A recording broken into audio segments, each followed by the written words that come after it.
So why the name variable? The name variable comes from the word vary, okay, which means to change. So what does change? A variable can store the information. Of course, we know that, and we can change its value anytime. Okay, and that's why it's called as a variable, because it can vary.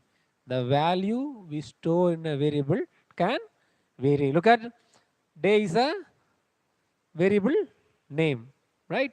And I'm storing Monday.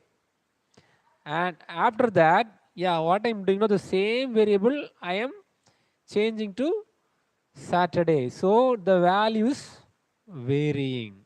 Okay. So that's why we are calling this variable as it varies. That's why we call as a variable a variable. Okay. Any questions? Why do we call a variable as a variable?